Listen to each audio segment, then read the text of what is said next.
Bom dia, ela já deu, né? Esse foi caloroso o bom dia de vocês. Tem algo que eu acho interessante, toda vez que eu venho falar no Evangelho, que por muitas vezes eu começo com esse quadrinho que está aí, porque eu gosto muito de figurinhas, aonde primeiro aparece ali a parreira, né? O Evangelho, e um segundo ali, e aqui embaixo o Espiritismo. Porque, vejam, a mensagem do Cristo, ela é significativa. E é tomado como, ou seja, as orientações master, né, para o farol que ele representa para todos nós. E por que é que precisa ser segundo o Espiritismo? Porque isso, na época, foi algo assim extremamente afrontador. Mas, ao mesmo tempo, é justamente isso que trazia uma perspectiva de transformação. Na realidade, segundo o Espiritismo, é segundo a lente que você está vendo. E é importante para nós, nós todos, mas nós que professamos, né,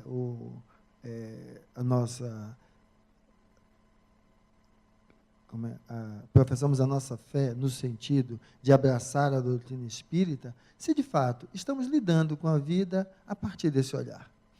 E esse capítulo é significativo, porque ele fala de algo que é a reencarnação. E aí, não, mas a espírita sabe que reencarna, eu já tive outras vidas, eu vou ter aqui agora. Mas, de fato, essa descrição tão simplória, como é que ela se dá?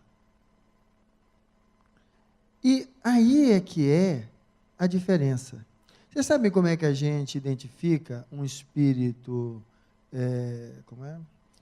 que está sendo verdadeiro nas suas colocações e traz conteúdos significativos de espíritos mistificadores? Deixa ele trabalhar. E você vai rapidamente diferenciar uma coisa da outra. Isso está lá no Evangelho. Perguntaram a Jesus como diferenciar a árvore boa da árvore má. A árvore boa dá bons frutos. A árvore má vai dar maus frutos. Também parece simples. Mas não vai ter gente comendo coisa ruim dizendo que é boa? Então, o que eu estou chamando a atenção é que essa doutrina que é pautada no uso, ou seja, do raciocínio, da razão, de não ser uma fé dogmática, mas uma fé raciocinada, ela nos convida a fazer o exercício. O exercício do raciocínio não é dizer 2 mais 2 é 4. Esse é o exercício da ignorância. O exercício do raciocínio é dizer que 2 mais 2 está no intervalo entre 3 e 5. Porque 2 mais 2 só é 4 se eu estiver tratando dentro do conjunto dos números naturais. Então, a ideia, quando o Espiritismo traz que ninguém pode ver o reino de Deus se não nascer de novo, o que é que ele traz dentro disso? Que é um dos pilares da doutrina espírita, né? A reencarnação. E aí eu trago uma outra imagem que deve aparecer aqui agora. Veja como é interessante. Tem uma figura, uma pessoa de um lado e uma pessoa do outro. Tem alguém errado nessa história? Então, pronto. Se vocês conseguirem fazer dessa figura a sua lente, vocês vão ter dado um salto quântico no processo evolutivo. Porque justamente essa é a realidade da vida. Cada um defende aquilo que vive como uma verdade. Só que, em vez de ser como uma verdade, defende como a verdade. E como é que a gente pode, certo? Ir transformando isso? Só tem um jeito. A história do tabagismo. O tabagismo veio diminuindo, mas não foi porque... Alô? Alô? Ah, é que ele regulou o som. Eu vi oscilar, pensei que tinha apagado. O tabagismo não foi porque ensinou os burro velho que não devia fumar, não. É o trabalho que começou com as crianças falando do prejuízo do fumo, que aí faz com que chegue lá na frente e aí a gente tenha reduzido substancialmente. É mais ou menos isso. A reencarnação aparece como essa possibilidade de você poder começar agora e fazer um novo fim, ou seja, fazer um novo começo. E é importante essa imagem que eu coloquei aí, porque é similar à pergunta que eu fiz, né? Quanto é 2 mais 2? E aí os sábios dizem logo 4, e aí a pessoa que perguntou diz, não, é um intervalo entre 3 e 5. Quem lhe disse que eu estou lhe perguntando isso dentro do conjunto dos números naturais inteiros? É a gente olhar isso. Porque, veja só, espiritismo não é chicote de açoite. Espiritismo é palavra de acolhimento. Eu acho que o Evangelho é o que mais representa isso. Então, nós precisamos olhar se nós estamos utilizando o construto espírita como chicote de açoite ou como palavra de acolhimento. O chicote de açoite, ele vai ser utilizado para apontar o outro, esquecendo que quando eu aponto para um, mais 3, mesmo cotó como são os meus, aponta para quem? Para mim. Isso é importante? É, porque veja só, se você sai de casa, já está no sábado aqui, ou nas outras atividades do centro, e aí você chega em casa, e aí o pau está quebrando, Dona Maria está de cara feia, seu João está lá com o pé pelas costas. Se aqui a ideia é utilizar essa lente, né, que a lente segundo o Espiritismo vai falar a lente, que lente é essa? A lente que olha a vida a partir do prisma da imortalidade da alma. Esse prisma da imortalidade da alma vai nos mostrar que a vida não é um campo de punição, mas um campo de proposta de exercício na aprendizagem. Então, a quem é proposto o primeiro exercício? A você. Quando chega em casa, não brigar com ele, porque ele está brigando com você. Quando chega em casa, não destratar, porque estão destratando você. O primeiro exercício começa com você.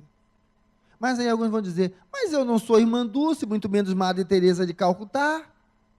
Então, só morrendo e reencarnando de novo, né? Porque aí só vai se permitir mudar dentro desse jeito. E durante quanto tempo vai ficar cristalizado naquilo? E aí é que eu disse, do significado dessa figura.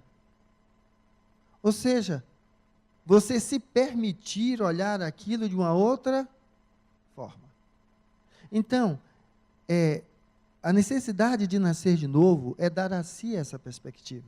Eu acho que Chico, de forma brilhante, naquela frase, né, que está ali na entrada do auditório, é isso. Dar-nos a possibilidade de começar agora e fazer um novo fim. Aí alguns dizem assim, mas eu já estou velhinha, já tenho 80 anos, o que é que eu vou fazer nesse negócio? Certo?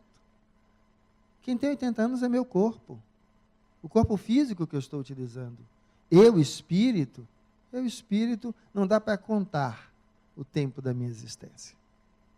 Não dá para contar quanto tempo me falta, porque não me falta, porque eu sou imortal. Agora, o quanto eu estou disposto a olhar para a vida como um aprendizado. Então, para mim o simbolismo das imagens, eu gosto muito da imagem, no sentido porque ela nos incita o olhar para a arte. E eu quero, durante essa palestra, um pouquinho da colaboração de vocês para a gente fazer uma reflexão, que se paute, lógico, no conteúdo do que eu estou aqui trazendo, e que parte desse conteúdo vai estar dentro de coisas que vocês conhecem. Uma delas é essa aqui, ó. Lembrando de uma música. Eu cantando deve ser algo desastroso, mas vocês ajudando deve ficar melhor. Olha só. Caminhando e cantando e seguindo a canção. iguais, braços dados ou não, nas escolas, nas ruas, campos, construções, caminhando e cantando e seguindo a canção. Pelos campos a fome em grandes plantações, pelas ruas marchando indecisos cordões, ainda fazem da flor seu mais forte refrão, e acreditam nas flores vencendo o canhão. Há soldados armados, amados ou não, quase todos perdidos de armas na mão, dos quartéis lhe ensinam a antiga canção, de morrer pela pátria e viver sem razão. Os amores na mente e as flores no chão, a certeza na frente, a história na mão, caminhando e cantando e seguindo a canção, aprendendo e ensinando uma nova lição. É isso, que vocês possam ser este elemento, através do que estar aqui, ser alguém, na sua prática diária, estar ensinando uma nova canção. E que essa nova canção é um elemento que se faz nos seus atos, no seu pensar, nas suas ideias, porque você entende que essa jornada é contínua. E aí vamos entender que essa é a proposta para esse ser que se percebe, então, como espírito imortal. A construção dessa bela música, ela nos convida a isso. Ela traz a essência daquela imagem. É 6 ou é 9? Alô? Alô? Alô? Tá não. Tá não. Então, ou seja,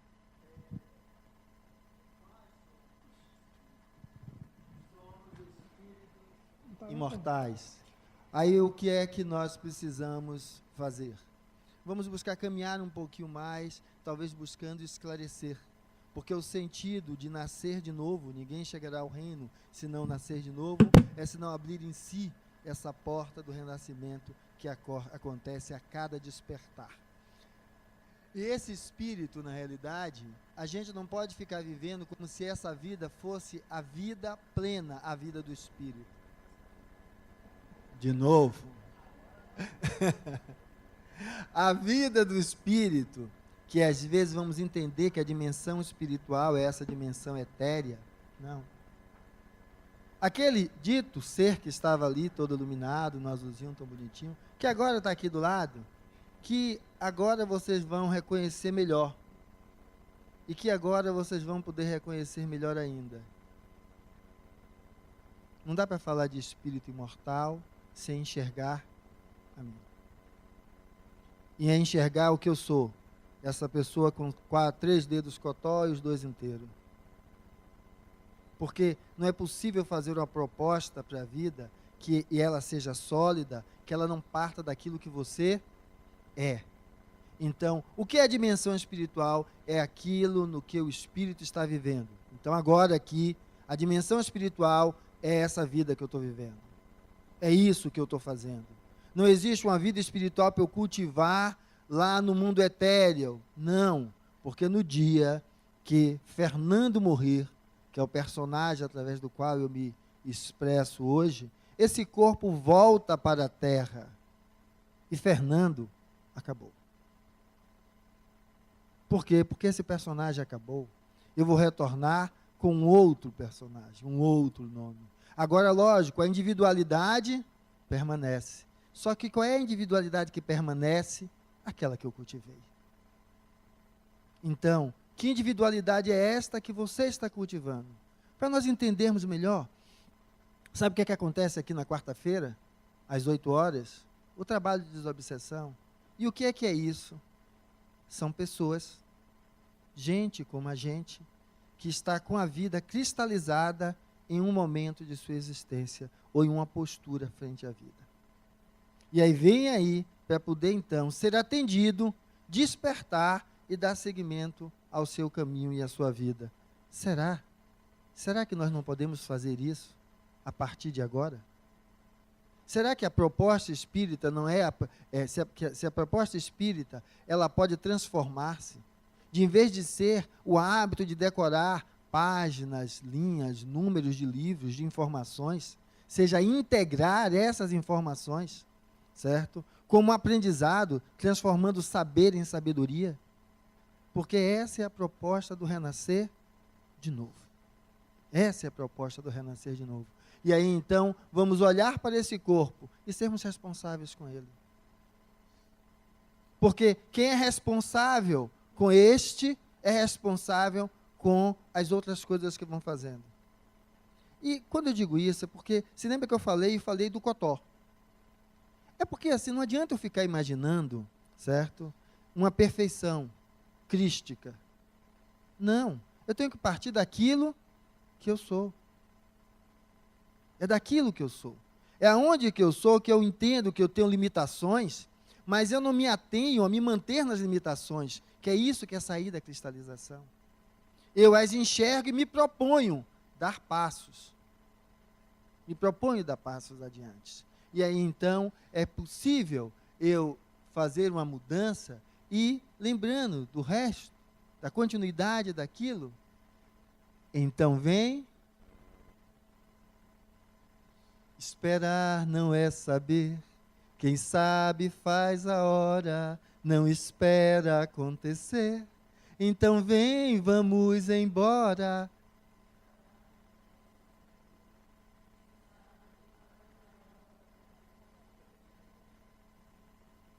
Essa é a proposta. Mas, Fernando, eu cheguei muito doente, estou aqui dilacerado com algo que eu estou vivendo, então sente um pouquinho. E faça o seguinte, não fique buscando um sagrado que está lá na Conchichina, não. Sinta essa energia gostosa dos corações que estão aqui. Porque o que torna esse salão iluminado não é Chico. Não é Chico. Não é Joana. Não é Bezerra de Menezes. É a presença de vocês. Porque esse salão não existe se vocês aqui não estão. Então é se permitir perceber a energia que também emana do outro e que você perceba assim que não está só. Então se permita absorver aquilo que o outro está aqui compartilhando. Absorver o quê? O desejo de se transformar, de mudar, de não ficar esperando a hora, mas sim fazer acontecer. Então faça acontecer como? Assim, com pequenos passos. Se propõe a respirar um pouco e ir adiante. Para que a gente possa, então, entender qual o significado de se falar em vida além da vida. Vida além da vida é a proposta que não devemos ficar esperando nenhum Salvador. Ninguém é um Salvador. O Salvador é você quando permite que algo que se chama amor lhe toque na profundeza da alma. E aí, então, vamos entender que a proposta de além da vida ela talvez esteja contida nesse outro lindo poema que vocês vão me ajudar. E a vida, ela é a batida de um coração, ela é uma doce ilusão, e a vida, ela é maravilha ou é sofrimento, ela é alegria ou lamento. O que é, meu irmão? Imagine quando surge o Evangelho com a tarja de segundo o Espiritismo. Porque imagine, essa vida é sofrimento. Porque nós fomos criados por Deus perfeito. E aí Adão e Eva fornicaram, e aí pronto. Viramos aquilo que não presta. Certo? E essa vida é dor. Espera aí. Quem disse que essa vida é dor e sofrimento? Quantas encarnações serão necessárias para que você entenda que a vida não é só isso? Agora, se você quiser olhar só para isso, dá. Passe um mês, passe os dias da sua vida lendo aquelas reportagens sobre o que aconteceu nos presídios. Os presídios lá de Manaus, acho que foi região norte, né? Fique vendo aqueles vídeos. Sua vida será aquilo. Então, escolha. Escolha. Porque é essa história de qual o sentido dessa vida para você. Aí a gente talvez consiga entender que a proposta da vida, que é essa proposta, né, dessa folha de parreira aí, que vamos entender com a ideia de fora da caridade não há salvação, é a que caridade você está se propondo? Primeiro para consigo, e segundo para com o outro também. Aí vamos entender qual o sentido da proposta de renascer de novo, que vai continuar. Há quem fale que a vida da gente é um nada no mundo, é uma gota, é um tempo que nem dá um segundo.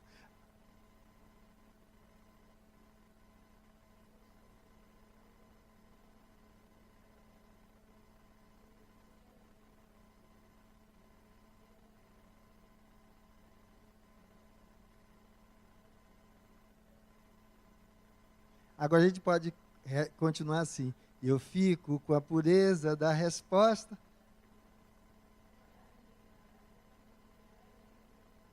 Então agora nós terminamos de encher de energia aquela pessoa que chegou completamente apagada e não conseguia levantar-se. Mas se ela utilizar dessa energia que vocês emanaram agora, ela vai respirar fundo e se propor a algo dentro disso que vocês também estão conectando.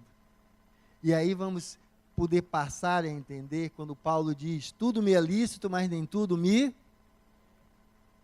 Então esse espírito criado simples e ignorante, ele precisa aprender.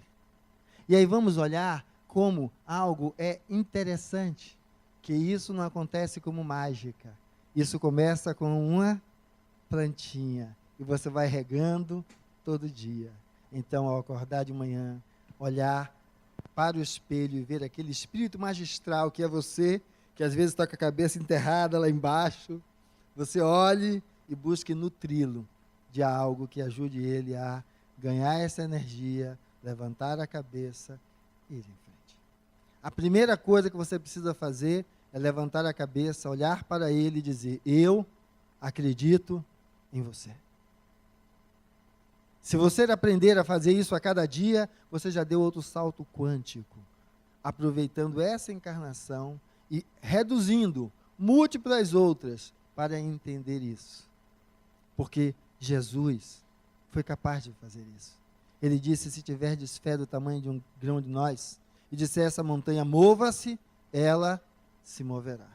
Se tiverdes fé, fará mais milagres do que o que eu fiz. Agora veja que isso é uma construção.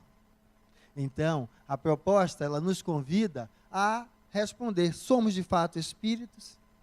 Estamos então agindo sobre essa égide? Porque se somos espíritos, vamos entender que quando Cristo curou aquele que estava na cama aleijado, ele não disse, olha, agora está tudo beleza. Não, levanta, pega a tua cama e vai. Ou seja, o processo é seu. Cristo não é cabide. Para um monte ficar lá pendurado, não é. É a mesma história do professor. Quem é verdadeiramente o professor? É aquele que cultiva em cada aluno o professor que jaz ali dentro. Agora, o mistificador é aquele que quer que o outro seja sempre aquele que o busca como fonte de referência e informação.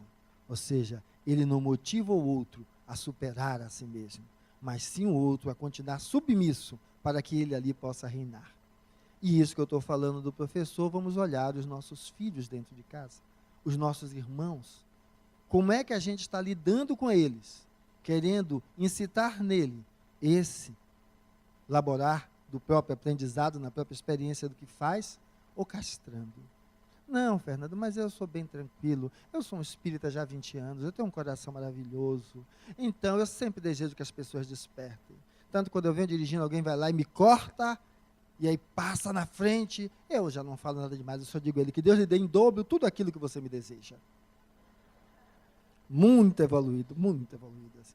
Ou então, minha filha está lá, quer fazer alguma coisa, eu digo, deixe, né? Afinal o espírito tem o direito de aprender. Mas é quando ela volta, de cara quebrada, quando ela chega, eu digo, tá vendo, eu não falei? Espírito caridoso, bondoso, certo? Bondoso. Que isso é o quê? É usar o conhecimento como chicote, e não como acolhimento. A primeira coisa da ignorância é que quando a minha filha voltou de cara quebrada, eu estou julgando que o que ela viveu foi tudo lama, escuridão, podridão e que não presta, e que nada ensinou. E aí, esta criatura aqui, na sua asnice, certo? Que não existe, né? Mas eu estou fazendo o neologismo aí agora. Eu, de frente para uma criatura que era matador de aluguel da PM, estava fazendo hemodiálise em uma clínica que eu trabalhava. E aí, ele precisava de um atestado que ele não queria ser transferido para outra cidade, que lá iam querer matar ele.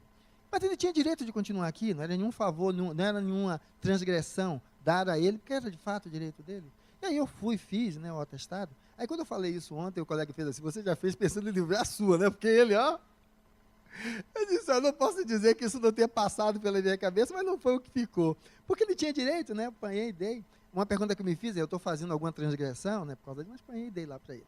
E aí, uns 15 dias depois, ele senta na minha frente, entra na mesa e faz assim, doutor, quem está do lado de cá também aprende. O lado de cá também ensina. Então, no momento que a minha filha chega assim, em vez de eu sentar com ela e acolher e dizer, filha, o que foi que aconteceu? Porque se eu fizer isso, talvez eu identifique que se eu tivesse vivendo aquilo, eu também caísse em todas aquelas coisas. E escutando ela, eu aprenda a não cair nessas coisas daqui por diante. Isso é empatia. O nascer de novo precisa, para que a gente aprenda a criar empatia. Quem cria empatia, no momento que diz que o número é 6 e o outro diz que é 9, antes de dizer ele está errado, diz, como será que ele deve estar vendo isso? Isso é empatia. E aí, nós vamos entender que nada é totalmente como nós pensamos que seja. E aí, então, eu trouxe algumas imagens, né, que traz basicamente essa construção. Porque quando nós começamos a nos alimentar, né, do conhecimento, achamos que saber é tudo.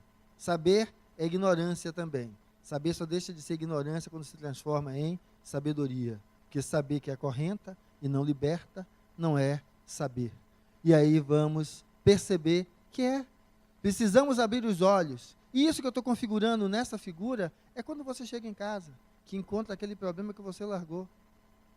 E aí você quer que todo mundo se mobilize para resolver. Não, o primeiro passo da resolução é seu. Aprender a olhar ele de uma outra forma. Ah, mas é assim mesmo. Aí você infarta e morre. Vai vir mais umas 10 encarnações lidando com problemas similares, certo? Até aprender a necessidade de olhar de um outro jeito. Eu estou falando 10, às vezes umas 1000, certo? Então é isso que a gente precisa entender. A proposta da reencarnação está em mostrar que nossos olhos veem o que querem ver. E essa imagem eu acho ela fantástica. Me disseram que ela começou a rodar de novo aí, falando sobre ela, né? E veja só, ela é impressionante. O que é que nós somos atraídos a ver? Primeiro, porque justamente é a sombra, certo? Porque é mais fácil apontar no outro do que enxergar em nós mesmos. E aí nós vamos entender, então, que... Deixa eu ver a minha amiguinha. Cadê?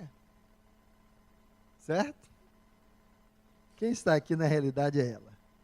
E a gente, quando olha, a gente só vê quase que as imagens escuras, né?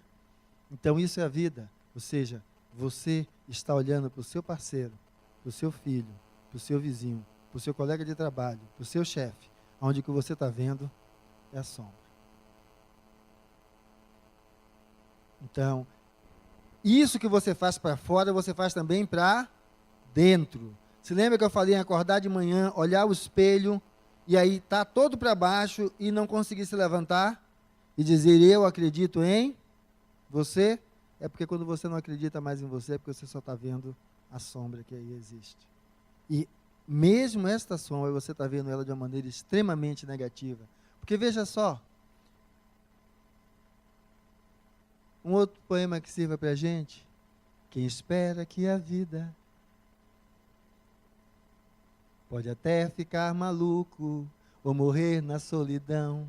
É preciso ter cuidado para mais tarde não sofrer. É preciso saber viver. Toda pedra no caminho você pode retirar.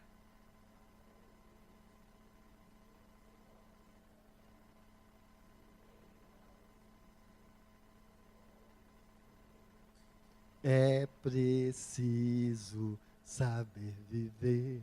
Ou seja, a gente não precisa, na próxima passagem pela erraticidade, que é o estado entre uma encarnação e outra, estar na quarta-feira aqui sendo atendido. Precisa? Só que, para isso, é preciso saber viver. E aí nós vamos entender que, por vezes, enxergando mais a sombra do que os fatos, nós deixamos de perceber que somos nós, essa mão que modela a vida, que modela o que nós estamos vivendo, o que nós estamos fazendo. Só que veja, quando a gente fala nesse sentido, aí que tem coisas para superar, a gente acha que o que tem para superar sempre é ruim. Porque as pessoas acham que sombra é só o que não presta. E veja o seguinte, quando a gente vai falar de sombra, a gente precisa perceber, certo? Que quando a gente exagera mais a sombra, a gente esquece de valorizar o que há de positivo. Deixa eu voltar aqui. Essa sombra que a gente acha que é só escuridão, às vezes está ali, o que está nos permitindo ser quem somos. Por isso que é preciso reconhecer o que somos, para a partir daí transformar. Porque veja, isso faz parte de uma sombra. De acordo com a pesquisa de uma universidade inglesa, dá para continuar lendo? Continue lendo. Como é que você faz isso?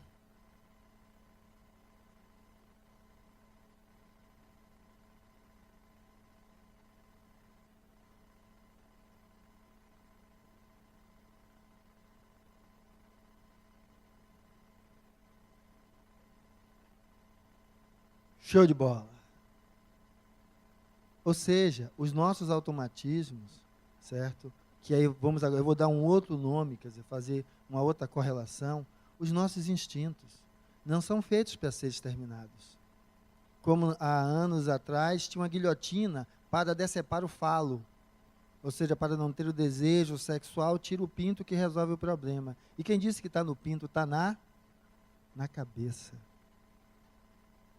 Então, a gente precisa perceber que esses automatismos, eles também nos permitem a convivência, a vida, ou seja, os nossos instintos, quando a gente acha que algo é ruim, por exemplo, mas, rapaz, eu sou assim, extremamente agressivo, eu tenho que acabar com minha agressividade. Não. Você tem que redirecionar a sua agressividade, porque essa agressividade que você expressa, ela hoje é uma materialização de como está você. E aí, ser e estar se confundem um pouco. Então, não erradique ela, apenas aprenda a direcioná-la para coisas mais edificantes e mais construtivas. Esse é o sentido de reencarnar mais umas 1000 vezes para aprender, às vezes, a fazer isso. Então, nós precisamos olhar, porque quando a gente olha e acha que assim a coisa é tão simples, nós vivemos uma cultura onde isso é o mais comum. É a cultura do crime, culpa e castigo. A história da Adão e Eva, houve um crime, comeu a maçã, fornicou. Quem é o culpado? Eva, que se não fosse ela, a gente não estava nessa, viu? As mulheres são o problema, certo? E aí, o que é que acontece? Por causa dela, nós vamos cá para baixo, o castigo. Isso resolve alguma coisa? Mas veja do que é que isso fala. Isso fala do mito da saída do inconsciente para a vida consciente, da vida inconsciente para a vida consciente. Aonde é o paraíso? A vida dos animais. Minha cachorrinha fofura sofre se eu morrer? Se eu morrer, não leva. Sofre lá quando ela não encontra comida? Será que Fernando não vê? Fernando está fazendo evangelho e por isso ele não botou comida para mim? Ela não raciocina sobre isso. Então, essa metáfora, ela vai falar disso, do momento que deixamos de ser animais irracionais e começamos a galgar a condição de animais racionais, com julgo e senso de valor. Então, isso faz com que a gente passe agora a viver do nosso próprio sangue e suor. Por que sangue e suor? Porque ninguém transforma ninguém. Jesus andou com 12, na hora que ele mais precisou, o que foi que aconteceu? Ele volta, aí o outro disse que queria o quê? Queria pegar e enfiar o dedo na ferida para provar que ele estava ali. Ou seja, não é o outro que faz a transformação em você, é com seu sangue e suor. Agora, esse convite é o convite daquela luzinha que está ali. A gente precisa sair dentro desse modelo. Ah, não, Fernando, mas eu sou espírita, eu sei que a vida na realidade é uma escola, é um aprendizado. Veja se é assim que você está lidando com seus filhos. Se é assim que você está lidando com seu marido, com seu vizinho, com seu chefe, com seu colega de trabalho. Porque isso só é real se na sua prática de vivência diária, isso estiver se materializando em atitudes, pensamentos, ideias, que estejam conformando isso.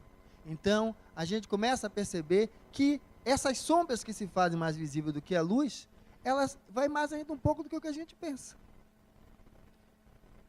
Este pequeno texto serve apenas para mostrar como nossa cabeça consegue fazer coisas impressionantes. Repare nisso. No começo estavam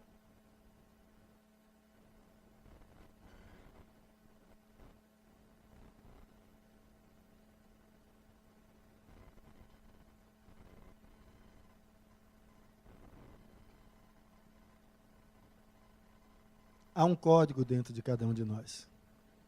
O código que é a chama viva divina, o código do amor, está dentro de todos nós. Quando nós aprendemos a fazer isso, nós vamos aprendendo a fazer o que Cristo fazia quando descrevia, e faz porque é um elemento vivo e contíguo conosco. Chegam no momento para ele e perguntam: onde está sua mãe e seus irmãos? Ele diz: aqui estão os meus irmãos. Então você começa a aprender que o código da vida, que é esse código chamado amor, ele é a luz divina dentro de todos nós, de cada um de nós. Vocês que estão aí sentadinhos já foram capazes de coisas absurdas. E são capazes de algumas coisas que vocês não podem revelar aqui e que algumas às vezes nem percebem dentro de si, porque não apareceu a situação que pudesse propiciar a exteriorização disso. Agora, enxergar essa luz do amor, que vai aprendendo, então se transformando, é o sentido do processo de reencarnação, que fala que a vida não é punição, que a vida, então, é uma outra proposta, aonde isso se acaba e a gente começa integrando aquela experiência que nós vivenciamos. Então, seja qual for a experiência que você viveu, aprenda a integrar a você. O que é integrar? É aprender com ela.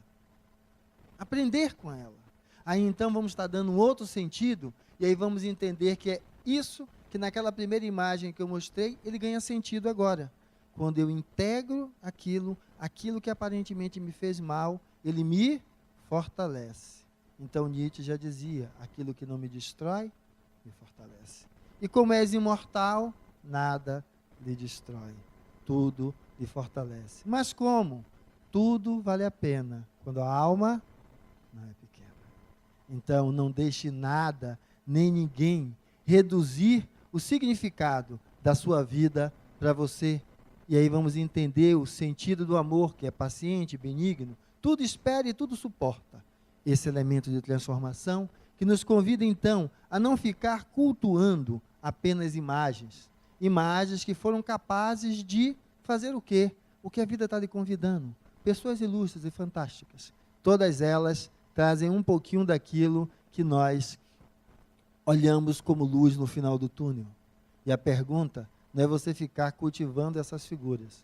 É se você começa a ser capaz de cultivar esse Jesus em você. Transformar-se nesse Jesus para o outro e para você mesmo. Que é superar, então, as dificuldades, através da onde entender o processo. Então, essa sua vida é uma parte de sua vida. E que ela não é sofrimento. Como a música já cantava, ela é forma, possibilidade de aprendizado. E aí nós vamos entender que esse Jesus que nós, então, buscamos, esse Jesus que nós cultivamos, que ele, na realidade, ele nos incita a fazer o quê? A reconhecer que se há grandeza em um espírito, essa grandeza começa a ser grandeza quando você começa a reconhecê-la em você. Então, é reconhecendo em você que você vai começar... Cadê? Aham. Se permitir. Porque quando a gente fala assim, é como eu gosto muito desse exemplo. Imagine que eu tivesse nascido vítima dos efeitos da talidomida, sem as pernas e sem os braços. E dissesse que queria chegar ali em cima. E logo que, quando a gente fala assim, no centro espírita, o que não falta é gente querendo carregar. Eu digo, não, eu quero ir só. Mas como, Fernando? Eu vou sim. Eu vou minhocando daqui para lá. Caio ali no meio do degrau, e volto de novo. E vou chegar ali daqui a 1 ano. Mas é possível para mim chegar. Agora, se eu, estando sem os membros, começar a imaginar, não, mas o poder da mente, vamos lembrar de um segredo. O segredo, você quer, você pode. Então, eu vou me transportar daqui para lá. Vai acontecer? Não. Então, é possível, a partir daquilo que você já consegue lançar mão. Mas, Fernando, então você vai dizer que isso vai ser sempre difícil? Não, veja só, eu disse que eu queria fazer daquele jeito. Mas pode ser feito de outro. Hoje tem umas cadeiras para deficiente físico, que você consegue ficar de pé. E, em vez de ficar só sentado, ela pega, coloca, e roupas robóticas hoje que começam a estar em linha de produção, podendo propiciar tudo isso. Então, há outras possibilidades futuras? Há, mas não adianta ficar pensando num futuro que eu não tenho. Pensa no que você tem hoje. Às vezes, a única coisa que tem a fazer é, a parceira ou o companheiro vai começar é não responder. Respirar fundo, quietar, esperar tudo acalmar, para no outro momento começar a buscar ver como vai interagir. Em vez de dizer, não, mas eu saí do centro, eu estou com essa energia, e aí quando você começa a dizer, ô minha filha, fique calma, ela diz, fique calma, aí você entrando na mesma energia. Então, se olhe direitinho, perceba que é possível, mas que para a gente poder encarar isso, eu vou querer que vocês façam um outro esforço, né, musical comigo. Então, dá para nós entendermos o que é a semente nessa música. Ontem, hoje é a semente do amanhã, para não ter medo que este tempo vai passar. Não se desespere, nem pare de sonhar, nunca se entregue.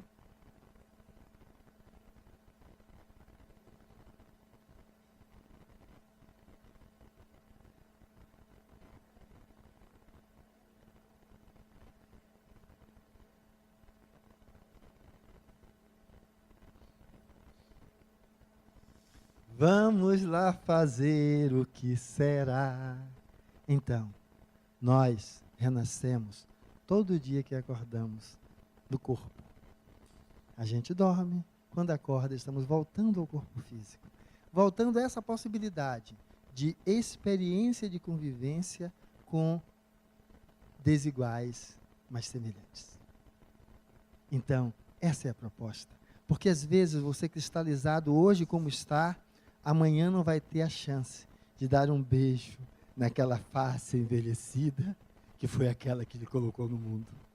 Porque amanhã ela pode não acordar. Amanhã aquele abraço gostoso naquela criança do lado pode não ser possível, porque hoje a tela de proteção rompeu e ele foi abaixo. Então, essa é a proposta. Sempre há um amanhã, mas não deixe para amanhã aquilo que você pode fazer hoje. Principalmente quando esse hoje está na extensão da experiência física, porque amanhã aquele outro pode ali não mais estar. Isso é para que nós possamos entender que essa existência tem todo o seu motivo de assim o ser. A existência no corpo físico traz contingências, mas para quê?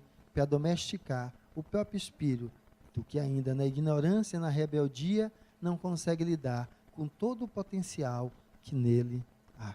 Então, renascer de novo é a única forma de adentrarmos no reino de amor, que podemos olhar o outro e ver nele também refletir a semente de flor que eu também sou.